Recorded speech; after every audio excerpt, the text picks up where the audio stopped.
Hello les amis, bonjour. Comment vous allez? J'espère que vous allez bien. On va parler des conséquences de mariage d'aujourd'hui. Les conséquences de mariage aujourd'hui, c'est quoi? C'est que vous allez trouver un père aujourd'hui avec 5 enfants, 5 mères. Vous allez trouver une femme avec 5 enfants, 5 mères. C'est les conséquences aujourd'hui parce que vous prenez vos bagages seul. Vous partez vous installer chez un homme. Il ne t'a pas douté, il ne t'a pas demandé la main, il ne cherche même pas à savoir si tu es né d'une mère ou pas. Tu peux rester là-bas. Un enfant, après tu vois qu'il ne s'engage pas.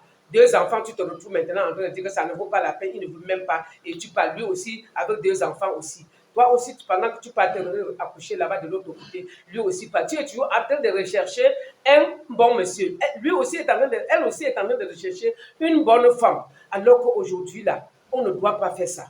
Évitez de porter vos bagages, aller dans un foyer sans que le monsieur ne vienne vous demander la main, sans que les parents ne valident.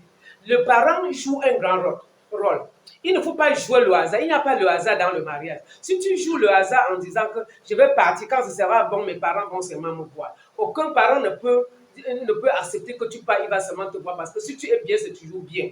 Et même quand le parent au départ dit que attends, c'est toujours pour ton bonheur. Donc, le mariage d'aujourd'hui est très délicat. Et ça fait que tu vas avoir une fille avec 3 enfants, 3 pères, un garçon, 3 enfants, 3 pères. C'est des conséquences de mariage aujourd'hui.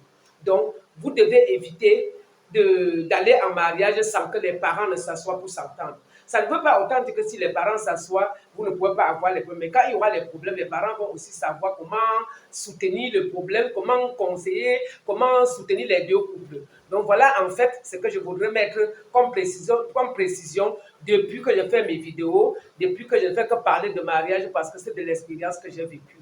Et je voudrais dire à mes soeurs que le mariage n'est pas facile. Ce n'est vraiment pas facile. Si tu t'engages pour le mariage, engage-toi vraiment et vrai.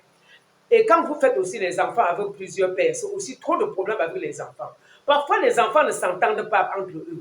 Parce que quoi? L'autre enfant sort de l'autre côté avec d'autres attitudes. L'autre sort ici. Le père, parfois, vient, il veut s'occuper de son enfant et laisser l'autre.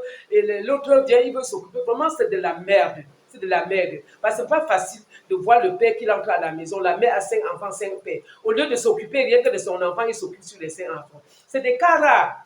Et parfois, la mère elle-même est au milieu de l'eau parce que parmi les 5 pères, il y a un père qui a l'argent et qui donne l'argent pour qu'on s'occupe de tous les autres 5 enfants. La maman parfois a tendance d'aimer l'autre enfant plus que l'autre parce que c'est cet enfant que son père donne l'argent pour qu'on puisse s'occuper des autres enfants. Ça fait que ça rend la vie très très difficile.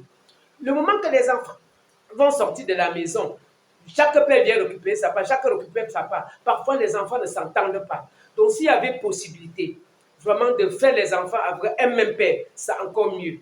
S'il y avait possibilité de faire les enfants avec un même père, c'est aussi bien. Donc, vraiment, je voudrais souhaiter bonne journée à tout le monde et continuer à partager les vidéos. Et pensez toujours de visiter la masterclass parce que la masterclass a fait beaucoup de bien aux autres. Aujourd'hui, je reçois déjà les lettres de remerciement. Merci et bonne journée.